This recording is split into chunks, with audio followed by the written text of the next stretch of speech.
Korupsi, masalah klasik yang ternyata tidak hanya terjadi di negara berkembang saja. Dan rasanya terlalu naif jika kita mempercayai bahwa semua negara maju itu bersih dari praktik korupsi. Karena kita kerap mendengar pernyataan salah satu syarat agar sebuah negara bisa maju, maka praktik korupsi harus dapat dibasmi secara tuntas dan menyeluruh hingga ke akar-akarnya. Namun, apakah kenyataannya benar demikian? Kita kilas balik sedikit ke tahun 2017 lalu, di mana Presiden Korea Selatan yang saat itu masih menjabat, Park Geun-hye, berkolusi dengan teman dekatnya, yaitu Choi Soon-sil, untuk menekan sejumlah perusahaan di Korea Selatan agar memberikan imbalan atas kemudahan yang diberikan oleh pemerintah. Kasus lain, di mana terjadinya skandal mega korupsi yang melibatkan perusahaan energi dan komoditas Amerika Serikat, Enron, berhasil mengelabuhi para investor dengan memanipulasi laporan keuangan perusahaan. Pada tahun 2001, perusahaan Enron akhirnya dinyatakan bangkrut dan diperkirakan mengalami kerugian mencapai angka 74 miliar US dollar atau sekitar 769 triliun rupiah pada masa itu. Padahal, di website transparency.org mencatatkan Corruption Perception Index di tahun 2001 menempatkan Amerika Serikat pada peringkat 16 di dunia sebagai negara yang rendah akan praktek korupsi dengan catatan skor 7,6 dari nilai 10. Dengan sistem pemerintahan yang transparan, tingkat pendidikan dan pendapatan yang tinggi, serta undang-undang anti korupsi yang kuat, lalu apa yang menyebabkan praktek korupsi di negara maju selayaknya Korea Selatan dan Amerika Serikat masih saja terjadi? Di mana saja letak perbedaan mekanisme tindak kejahatan korupsi antara negara maju dan negara berkembang? Dan upaya apa saja yang dibutuhkan dalam melawan praktek korupsi seperti ini? Mari kita bahas lebih jauh. Dan masih bersama dengan saya, Rian Ong.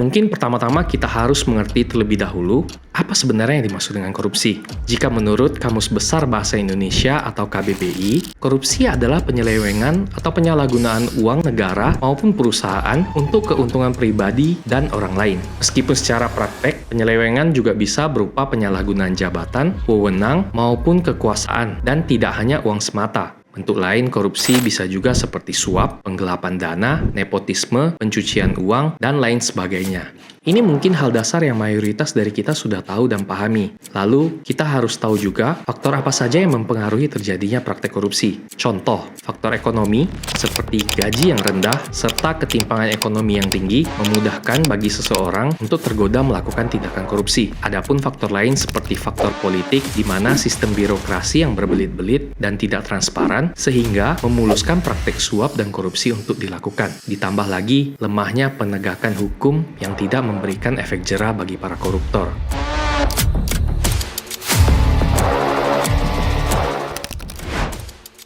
Di Filipina, pasalubong, suatu tradisi atau budaya pemberian hadiah kerap disalahgunakan sebagai bentuk praktik suap. Ada pula bentuk praktik korupsi yang memanfaatkan regulasi untuk memperkaya diri demi kepentingan pihak tertentu.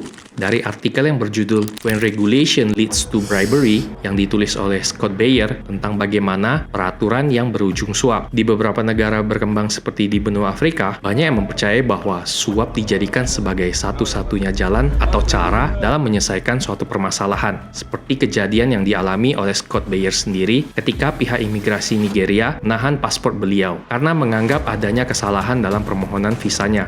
Beliau akhirnya diharuskan membayar sebesar 285 US dollar terhadap petugas imigrasi guna mendapatkan paspornya kembali beserta slip visa yang disetujui. I've experienced such corruption myself. Many African countries have Kafkaesque tourist visa processes. Nigeria was one country where I tried going through with this process, only to find the immigration service wouldn't approve the visa. They held me in the airport for 12 hours, confiscating my passport and harassing me about the supposed errors on my application. Only when describing my situation to a Nigerian friend was I told what to do pay a bribe, some $285 later. My passport was returned by an officer with an approved visa slip. Tidak hanya di Nigeria, Thailand juga dihadapi dengan permasalahan korupsi yang mendarah daging. Di sektor pendidikan misalnya, mulai dari politisi hingga karyawan mampu menilap uang anggaran belanja untuk sekolah hingga puluhan juta baht yang angkanya mencapai miliaran rupiah jika dikonversikan. Sebagai contoh yang ditulis di website The Asian Post, kasus korupsi tingkat rendah di mana sekolah memarkup nilai belanja untuk perlengkapan sekolah dari hanya sekitar 5.000 baht atau 2 juta rupiah menjadi 50.000 baht atau kurang lebih 20 juta rupiah. Dana pembiayaan pembangunan serta uang sumbangan untuk sekolah pun acap kali masuk ke kantong para pejabat kementerian, politisi, hingga kepala sekolah. Ini menunjukkan secara garis besar bahwa praktek korupsi di negara-negara berkembang begitu terang-terangan dan meluas. Jika di negara berkembang memanfaatkan regulasi dan kelemahan suatu budaya sebagai praktek korupsi, lain halnya dengan negara maju yang mengeksploitasi kelemahan sebuah sistem. Seperti yang sudah disebutkan di awal video tadi, perusahaan Enron berhasil mengakali para investornya dengan mengimplementasikan teknik yang dikenal dengan nama mark-to-market accounting. Teknik ini memungkinkan perusahaan untuk mencatatkan keuntungan masa depan yang belum terrealisasi sehingga memberikan ilusi bahwa perusahaan sedang mendapatkan keuntungan yang tinggi. Teknik itu dinilai tidak melanggar aturan, bahkan sah secara penggunaan. Adapun beberapa para anggota parlemen di Amerika Serikat yang terlibat dalam pengesahan undang-undang pertahanan di negara mereka memiliki hubungan secara finansial dengan kontraktor militer. Bentuk hubungan finansial yang dimaksud berupa kepemilikan saham di beberapa perusahaan yang bergerak di pertahanan.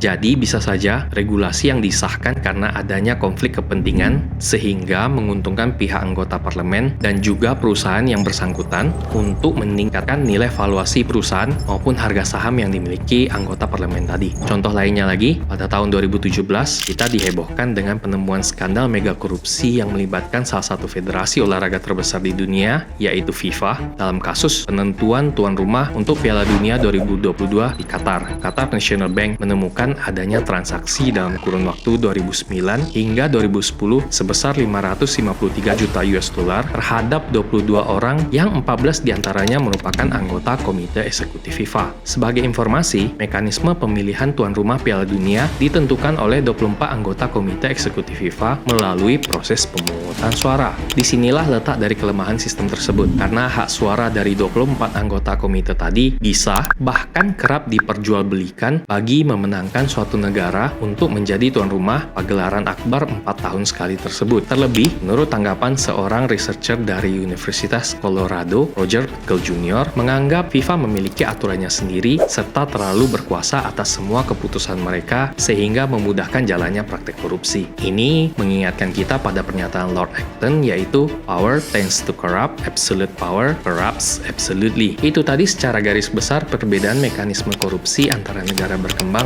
dengan negara maju. Kejahatan yang sudah dijelaskan tadi bukan berarti hanya terjadi di negara maju, namun tidak akan berlaku di negara berkembang. Begitu juga sebaliknya. Perbedaan yang diuraikan tadi berupa bentuk kecenderungan atau tendensi sebuah kejahatan korupsi bisa terjadi berdasarkan kondisi dari sebuah negara. Contoh, akan sulit bagi orang-orang di negara maju untuk menyelewengkan uang negara karena adanya penerapan e-government yang memungkinkan bagi semua lapisan masyarakat untuk memantau kemana setiap anggaran yang akan digunakan. Sekarang kita lanjut ke cara penanganannya.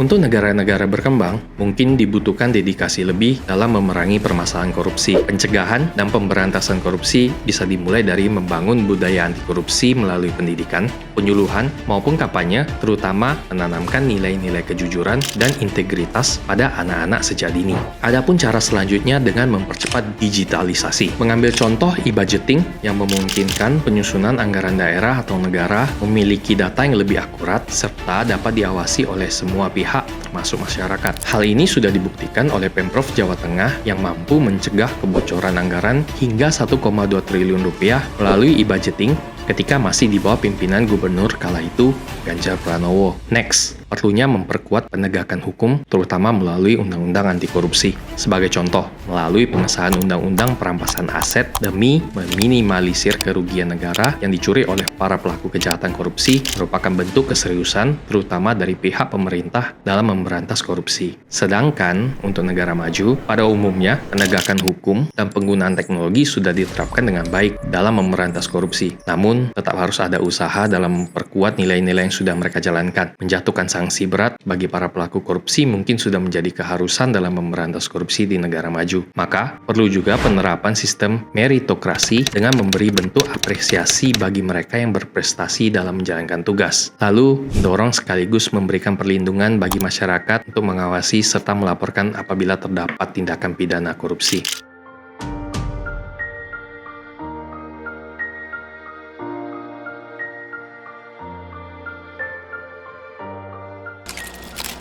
Praktek korupsi akan selalu melibatkan unsur-unsur yang mirip dan sama, entah itu suap, nepotisme, penggelapan dana, pencucian uang, dan lain semacamnya. Hanya saja, yang membedakan metode atau caranya dalam mengelabui masyarakat maupun sebuah sistem. Demikian pembahasan konten kali ini. Jika sekiranya ada yang mau menambahkan pendapat dan pandangannya, silahkan tinggalkan opini kalian di kolom komentar. Jangan lupa untuk subscribe sebagai bentuk dukungan Anda terhadap channel ini, dan share jika menganggap konten ini bermanfaat.